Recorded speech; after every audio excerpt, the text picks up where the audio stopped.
चला मित्रांनो, आपल्या मेंढ्या मस्त फायनली मग गव्हाच्या शेतात चरवल्या. मग काय फायनली म्हटलं वावर पाहून आलो. मग काय हे बघा माझ्या हातात काडी काडी मित्रांनो, काठी पण घरी मित्रांनो. मी वावर पाहून सांग आता लगेच गव्हाच्या शेतात मेंढ्या घातल्या. म्हणजे 4 वाजता एक वावर पाहिलं मित्रांनो. मग लगेच चला म्हटलं आता गव्हाच्या वावरात घालू म्हटलं तिथलं तर पाणी तर पुरा गळती करत होता, पुरा भल्याने बोंबलत होता पाणी तर डायरेक्ट. तो तर आत्ता पडून जाईल. काय फायदा आहे मित्रांनो सांगा बरं तुम्ही कमेंटमध्ये. आता नाही बरडा पालते आणि आखाडी वळल्यानंतर पडायला आखाडी झाल्यानंतर मग कसं आहे, थोडं चारा पाणी होऊन जाईल, मग बरं होऊन जाईल, थोडं गवत होऊन जाईल. आणि आता पडून काय फायदा. आता तर सध्या गावतच मेंढरांना चारायला. आता तर मोकार मेंढ्या चारताय मित्रांनो. ते बघा केवढे गव्हाचं शेत गावलं मित्रांनो. मोकार चारताय मेंढ्या आपल्या.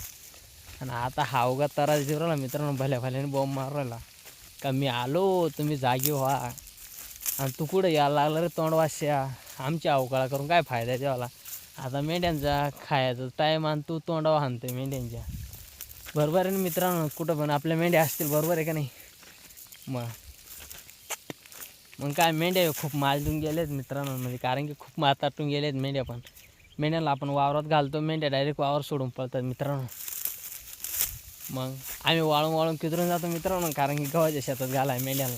तर मेंढ्याच उभ्या राहत नाही, डायरेक्ट गव्हाच्या शेतातून बाहेर पडतात. आणि ते बघा तिकडे एक बघा ते सॉंग कसं पडले ते तिकडे, ते बघा ते मेंढ्यांच्या पुढं पडले मित्रांनो एक सॉंग.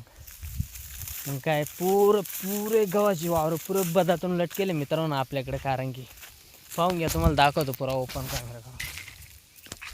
हे बघा पुरे गव्हाचे शेतं लागलेत मित्रांनो आपल्या. आणि असं आडीकाठी लावायची गरज नाही मित्रांनो, कारण की बांधायला बांध पुरं गौंडे आहेत मित्रांनो. चला मित्रांनो, आपण दुसऱ्या व्हिडिओमध्ये भेटूत. आणि व्हिडिओ जास्तीत जास्त शेअर करा मित्रांनो, कारण की मग आपले कंटिन्यू व्हिडिओ येत राहतील मित्रांनो. कारण की चला मग मित्रांनो, जय मल्हार मित्रांनो.